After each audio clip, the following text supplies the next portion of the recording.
Eto mga kagago, nais ko lang i-share sa inyo. Ito yung istorya nung nagmamahal na nag-abroad yung yung kapartner niya na hanggang ngayon naghihintay siya, hindi dumating. Eto, kawawa naman si Kuya dahil hindi na siya mapakali, hindi na siya matulog. Naghihintay siya. Ilang buwan na kaya siya naghihintay? Yan na oh. Halos araw-araw, tinitingnan niya yung sa bintana kung darating yung asawa niya o kaya mahal niya. So hanggang ngayon, masa pa rin siya na darating yung kapartner niya. Yan. Lumipas na maraming taon. Kaya binibilang niya yung kalendaryo. Ano kaya to? Hindi na yata darating yung asawa ko. Habang buhay na ba ganito, maghihintay ako, paano naman ang buhay ko? Hindi ko alam kung masaya siya o nahihirapan ba siya doon sa trabaho niya. Hindi na ako mapakali. Ito na nga, halos maiyak na ako dahil kakahintay sa kanya. Isayaw ko na nga lang, sumasakit ng balakang ko. Grabe. Hindi pa rin.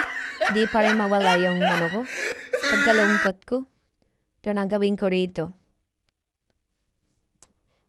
Araw-araw ko binabasa ang sulat niya. Kasi mga sulat ko sa kanya, hindi na yata na-receive. Yan. Usan-san na ako pumaling sa lahat ng bintana namin, binubuksan ko. At ito nga, ang mga sulat ko, gumawa na naman akong panibago. Dahil gusto ko talaga malaman niya na nag-aalala ko sa kanya. Ngunit, hindi niya lintana yung pag-aalala ko. Siguro naman, mahal niya pa ako hanggang ngayon. Pero bakit nagtataka lang ako? Napakarami, ilang taon na ako naghihintay. Hanggang ngayon, wala pa rin siya.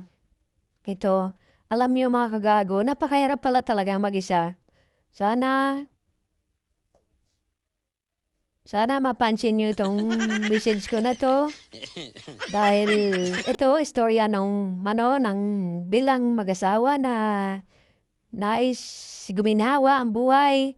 Kaya pinayagan kong mag-abroad ang asawa ko, misis ko.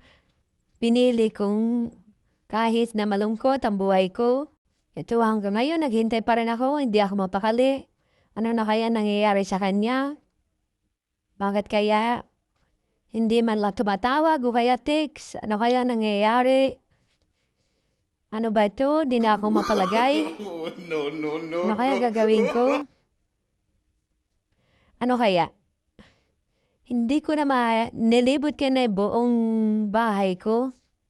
Talagang namimiss ko na siya. Paano kaya ito? Hanggang ngayon wala pa rin siya. Ano ba yan? Ano nangyayari? Sana masaya siya. Hindi nga ako makakain dahil sa kakaintay sa kanya at nag-aalala ko. Yan. Nawala na akong gana kumain. Subalit, kahit pilitin ko man, talagang siguro dahil sa aking pangungulila sa asawa ko, sa pamilya ko. Kasi hindi natin maiwasan ang mag-alala. Tulad yan, hindi talaga ako makakain. Dala ko lagi yung kalendaryo.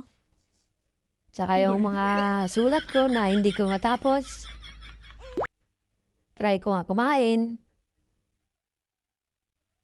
Ano ba ito? Hindi na talaga ako makakain dahil nakag-alala talaga ako sa asawa ko.